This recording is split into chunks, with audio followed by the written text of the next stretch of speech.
The following segments are pre-recorded and sponsored by Longworth Productions.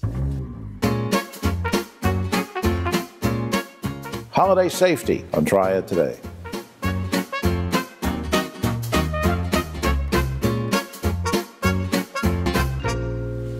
Hello everyone, I'm Jim Longworth and welcome to another edition of Triad Today, coming to you once again from the beautiful Senior Botanical Garden in Kernersville. We'll tell you more about them later on, and later on is when the roundtable shows up and we'll get into all sorts of controversial topics, so stay tuned for that. Lots in store for you, including talking about holiday safety tips, but where we want to start is talking about a new store.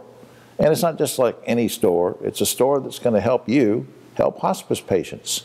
We do that with our good friend and returning visitor, Sarah Tavery, Vice President of Philanthropy at Mountain Valley Hospice and Palliative Care. Good to see you again. Good to see you. Now, you guys have had I'm going to just say a resale shop for a long time. But now you have a new name for one, and is it located in a new place or just the new name? Tell me what's going on. Yes, we're so excited about this new store. In October, Mountain Valley moved the hospice resale shop in Mount Airy to a more convenient location in Mount Airy. Okay. And when we did that, we completely renovated the whole look and feel of the store. So now we have a more enhanced selection of pre-loved furniture, clothing, home decor, Great. art. And a new name. A new name. What's it called? So it's called The Humble Hair. All right. And we picked that because we wanted a really fun, whimsical name to match this cheerful vibe of the new store. Now don't you have a store, a summer store in Sparta? Is that changing or doing anything different? Yes, we are really excited that we have plans to give that Sparta store the Humble Hair treatment. That will probably be happening around March. Now, let me circle back to something, Sarah, that you said a minute ago about, you referred to something which is kind of a neat phrase, pre-loved items. Tell us again now, you mentioned a couple of them. What are some of the items that are pre-loved? What do you mean by that, and what do you need? Well, what we are looking for and what we really appreciate are donations of items that someone has used gently and they're still in excellent condition. Yeah, you don't want to bring something like a broken chair or something like that. It doesn't help anybody. So like a rule of thumb would be, is this something that you might be willing to give to your mother? Is it in good enough condition? Good. If it's not, then it's probably not suitable for the store. But we also if businesses want to donate any new inventory that they haven't been able to sell, okay, we welcome that as well too. Sometimes people have surplus items. That's right. That's right. They can give to you. Now, if I purchase something at the store, I think I know the answer to this, but how are the proceeds used? So 100% of the proceeds go to support patients and families who need hospice care, but they don't have enough insurance to cover the cost of their care. Right. And we're going to remind folks, as we've done before, you guys don't turn people away.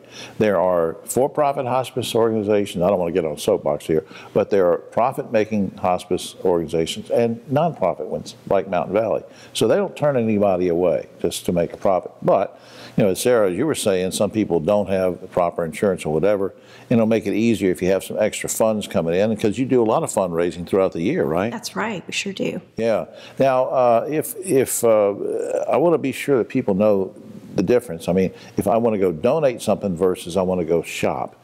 Now, is it the same facility? Do I come in and say, here, I want to donate something, or do I need to make an appointment, or what? Right. Everything happens at that one location on West Pine Street. And so there is a separate entrance for donations, and we accept donations by appointment, and that's Tuesday through Thursday from 10 to 2. Okay. And then on Wednesdays, if someone has 10 items or less, they don't have to worry about making an appointment. Okay. And then, but you can shop all through the week, right? That's right, right. I just think that's great. It's a good way for the community and everybody to come together and purchase some things that they can use, and then the money goes right back to helping hospice patients. Up on screen, mtmvalleyhospice.org is the website. You can click on, I think, Ways to Give. There's a tab on that website, Ways to Give. Please do that. And there's a new logo that you'll notice. Also, I think you noticed that we have the Humble Hair logo up there at some point, too, so I hope you will visit that. Sarah, thanks for all you do. Thank you so much. So many people. We'll be right back after this.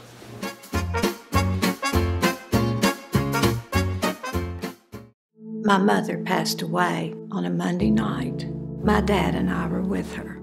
What would have been a dreadful experience at home was a blessing at the Woltz Hospice Home in Dobson. Mama was safe and comfortable.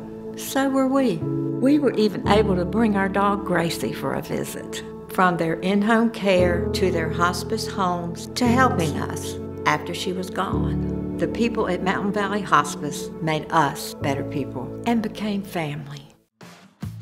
Let GTCC help you take your next career step. Guilford Technical Community College. Make amazing happen.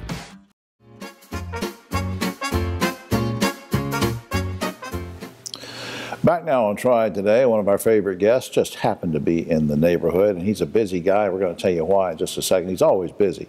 Eric Aft, of course, CEO, Second Harvest Food Bank, Northwest North Carolina. Welcome back to the show. It's good to be here, Jim. It's a busy season, and that's fortunate and unfortunate. So let's backtrack a little bit before I get to the thing. I really want to talk about your new facility, but let's remind people who just moved into the area what the mission of the food bank is. Yeah, we address the root cause of hunger as well as the immediate challenges that our community faces. Unfortunately, 1 in 7 individuals in our region are food insecure, and that's 1 in 5 kids. 1 in 5 kids, which really surprises people when they move in the area. They hear about, hey, we're the city of the arts. The area has this and all these booming plants and factories coming in, and yet still people are in distress. That's right. We do have kind of a dichotomy with regard to income. 35% of households actually have incomes of $35,000 or less. So they're just trying to make ends meet every single month, and that's why sometimes they need a little help. And also, I want to remind folks, as I always do when Eric is here, because I want to be clear, because as we talk about the new facility, we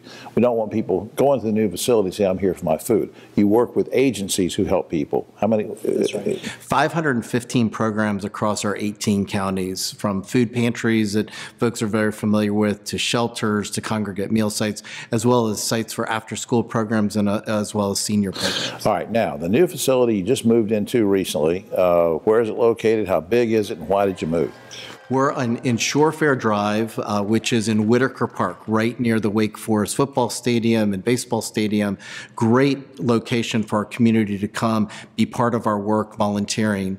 The reason we moved is we ran out of space probably a decade ago, where we expanded into 3 other facilities that we had to lease. We were using offsite storage and even trucks in our parking lot. So this is a desperately needed space. Now it's all in one complex. That's right. We're under one roof, 140,000 square feet, with twice the amount of cold storage, which is incredibly valuable to get fresh foods out to people. Yeah, because a lot of people say, well, I'm going to leave some canned foods at the food drive, or I'm going to do this at the grocery store. But before, it was kind of problematic, where you're trying to get fresh food and vegetables and produce to folks, to those agencies. That's right. We're trying to increasingly focus on more and more nutritious food, and that means what's in our refrigerators and freezers, and the same thing for us. So this expanded cold storage facility we'll have in our new space will help us to handle and get out more of that kind of. One thing when you were on before, we didn't have a chance to talk about the Providence program. Let's remind everybody what Providence program is.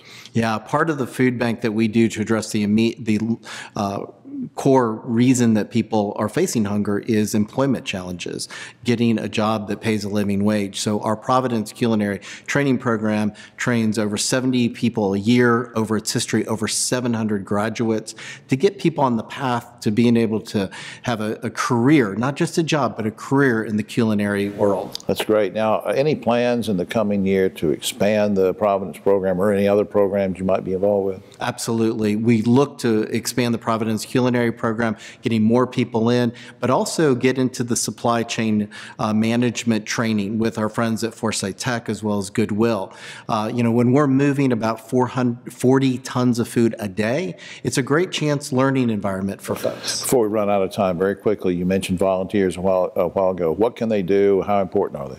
Yeah, they're vital to us. People get involved with us in various ways. Going to our website at secondharvestnwnc.org to find out the different ways that people can get involved, but we rely on over 6,000 a year, so we really need people to come out. Wow, up on screen, Second Harvest, NWNC, which stands for Northwest North Carolina, NWNC.org. Please check that out. Please help, whether it's a food drive or volunteering, and really need volunteers. Do what you can, not just during the holidays, but all the time. Eric Aft, thanks a lot. Thank you, Jim. Appreciate it. We'll be right back after this. Are you looking to jumpstart your future in the fast-paced, rapidly growing food industry?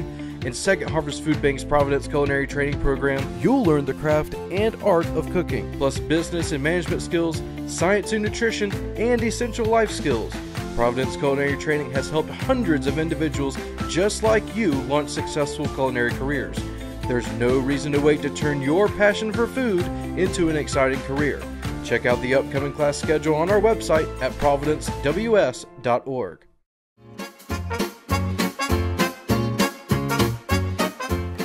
Back now on Triad Today, let's talk about something very important. Nursing education, careers in nursing. What could be more important than that? And we have an important person with us who's been a nurse for a long time. She doesn't look like she's been a nurse for a long time, but she's been around.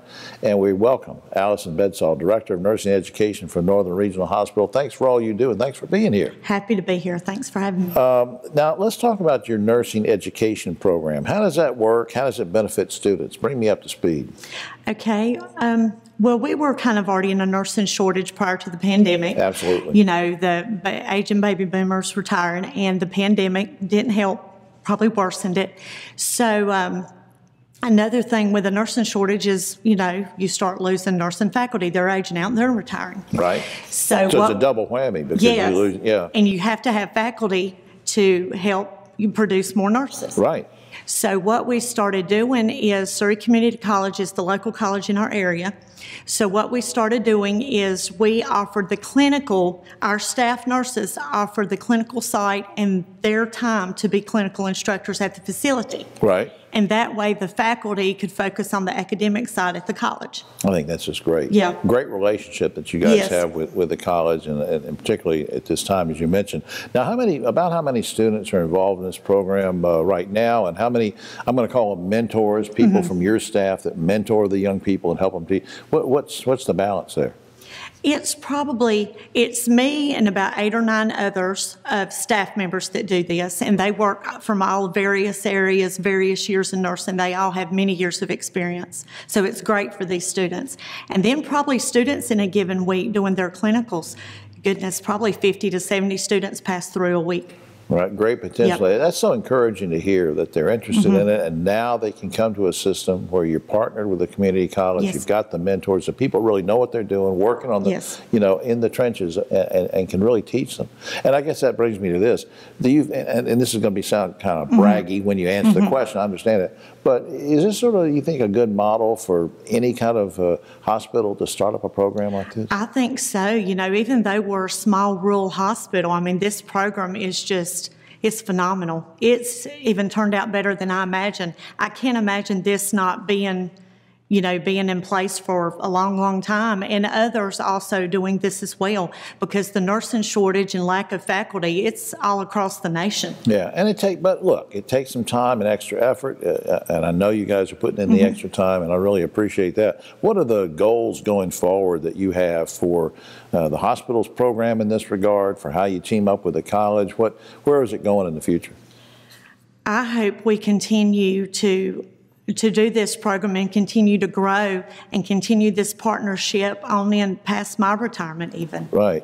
But we don't want you retired. Yeah. All right. Now, suppose, let me ask you a personal question. Now, suppose a young person comes up, or any age, anybody come up to say, hey, I'm thinking about a career in nursing. What do you tell them?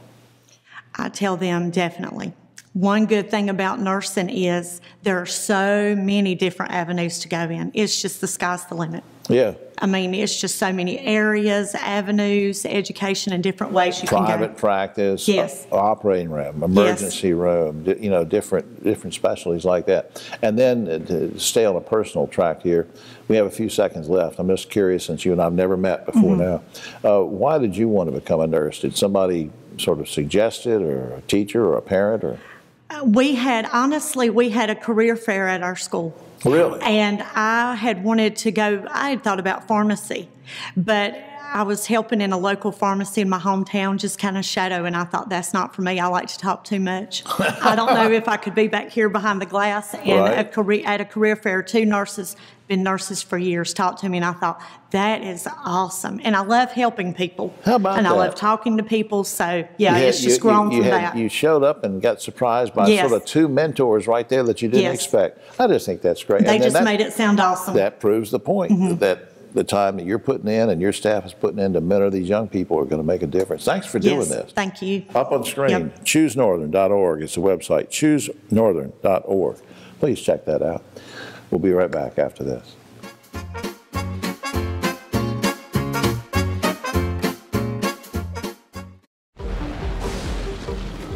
No matter the challenges, we were there. Whatever the struggles, we were there. And as the sun comes out, bringing the promise of a brighter tomorrow, we will still be here.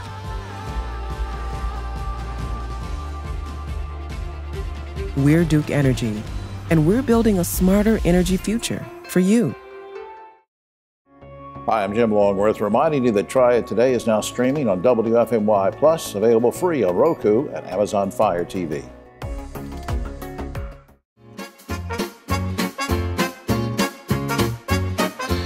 Back now on Triad Today, and let's talk about something appropriate to the holiday season, and that is holiday safety, and we do that with a good friend of the show. Griff Schuler's with us, of course, attorney with Daggett Schuler, part of that Daggett Schuler team. Good to see you, sir. Thank you, Jim. Now let's talk about holiday parties, for example, and staying safe. So I'm going to grill you on a couple of things. Okay, you give me some advice. What advice do you have for if I want to host a holiday party? Well, from the outset, Jim, I would say for anything having to do with the holidays and safety and making sure there's not any drinking and driving going along, number one is to plan ahead of time. So I would say for a host, plan ahead of time. Make sure that you have plenty of water, other types of non-alcoholic beverages, and watch your guests and be very mindful of whether or not one of your guests has had too much. Have some food too. And of course have food, yes. Now let's flip it over. What do I do if I'm hosting a party? What advice do you have for the guests that come? So again, plan ahead. If you know you're going to be drinking and that type thing, either have a designated driver or use Uber or Lyft to get there and get back. Plan ahead and know if you're going to be drinking, make sure you have a way to get home safely. I know that you and David are a big believer and we're going to get to Safe Sober in just a second, and I want to mention that, but you're a big believer in folks sort of looking out after each other, and that's true if you're in a holiday party situation. Maybe the host is in another room or isn't around. Talk about looking out for each other. Of course. If you are with somebody that you know is drunk too much or had too much alcohol, be the person that has the courage to take the keys from them and do not let them go out the door. Yeah, there's some people are reticent to do that. They are. And I think sometimes the people that's been drinking, they think it's some type of, problem if somebody else takes the keys from them, so they get not like mad at them or something like that. So, but I think just thinking ahead of time and being willing to say, okay, if I see somebody that's in that situation, I'm going to take the keys from them. Yeah, and it's worth it to endure a little bit of ire to keep them safe. Let's talk about the Safe Sober program for a mention. It used to be, just a moment, it used to be geared just toward prom night. But you and David and the team sort of expanded it. That's correct. Remind us about that. Yeah, we've expanded it to include adults and younger folks other than just high school kids.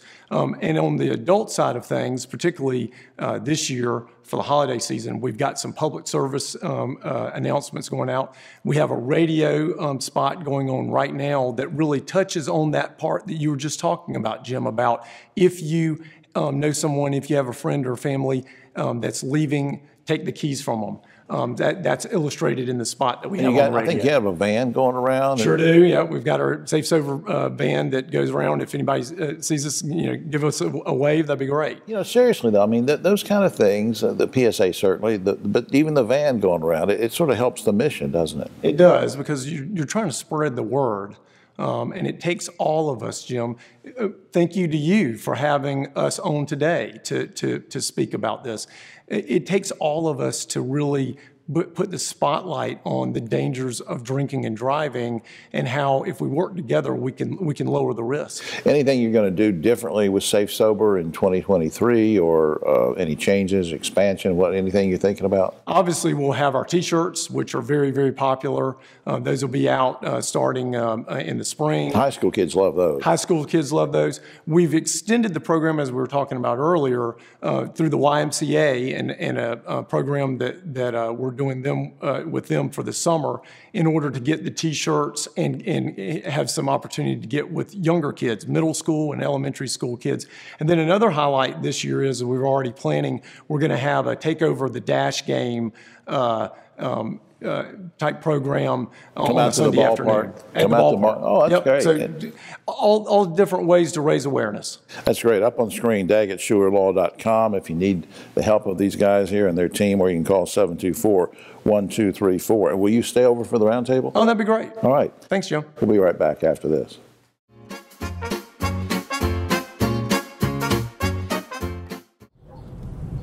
You know, it's hard to believe the Safe Sober program has been going strong for over 30 years. And over 600,000 students have made the pledge to stay safe and sober on prom night.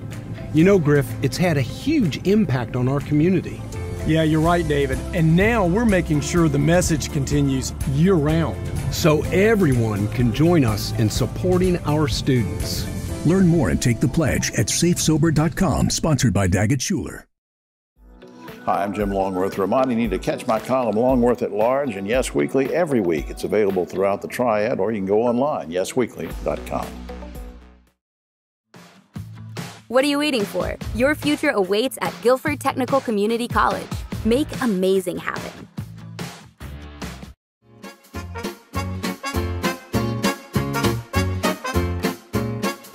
Back now on Triad Today, just about time for the roundtable, with a quick shout out to the good folks here at Senior Botanical Garden. Come on out to the garden. Lots to see during the holidays. You're going to love it. I hope you love the roundtable first, but before we get to that, I just want to mention next year will be my 53rd year in broadcasting and 49 years since I worked at WFMY TV. Now, why am I mentioning that?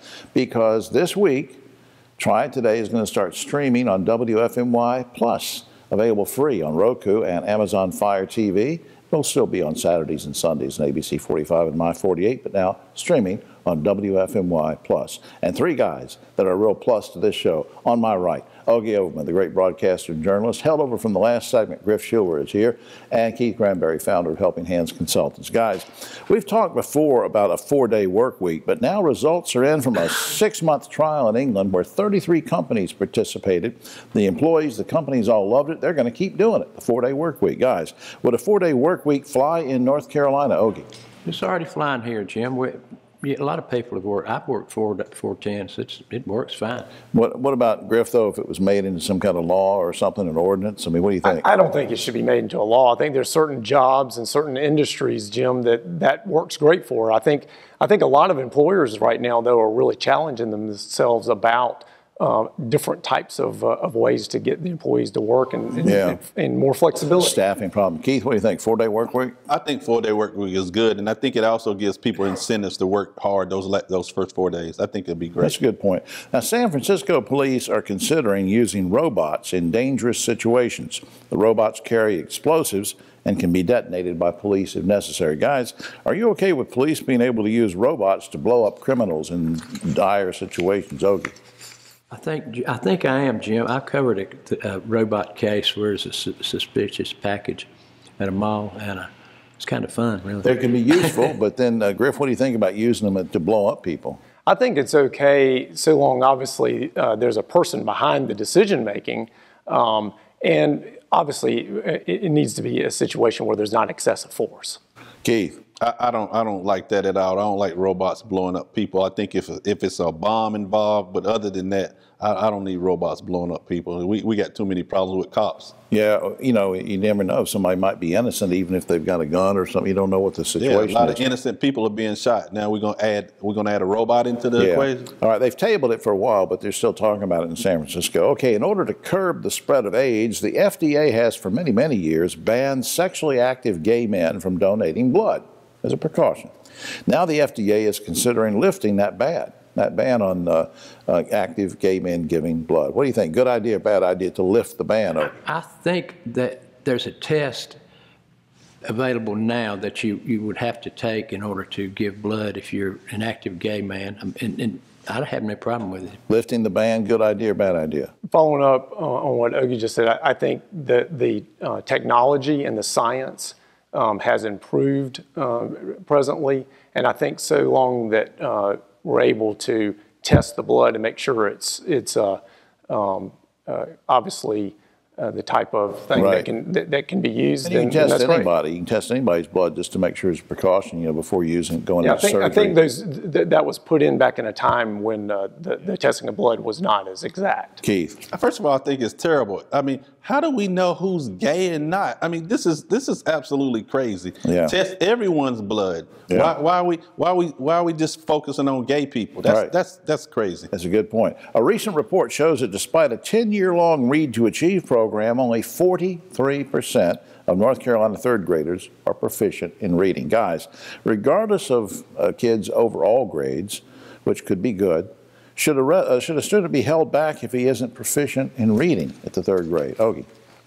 I don't know, Jim. I mean, it's like which is worse, holding a kid back or pushing him along? Either way, it's not good. Griff, what do you think? It absolutely breaks my heart to hear that statistic, and I think we need to figure out as a society and as a community how to get to the kids early in the process and make sure that they're able to read proficiently by third grade. What do you think? Hold them back if they can't read proficiently, Keith? Absolutely. You got to hold them back and work with them in the summertime to push that ahead. You can't not keep pushing them along. That's what happens. And then you see what happens when kids get out of school. They don't know how to read. Don't know how to read. And they don't have any skills, and that's a problem. Right. Now, 10 months after the Weaver fertilizer plant fire, Winston-Salem City Council is now considering a new ordinance that would require facilities storing explosive materials and chemicals to be located on at least 25 acres of land. Quickly, guys, is 25 acres enough to protect nearby residents, Ogie? There ought not to be any nearby residents, period. Move them out in the country, out in the boonies. Griff?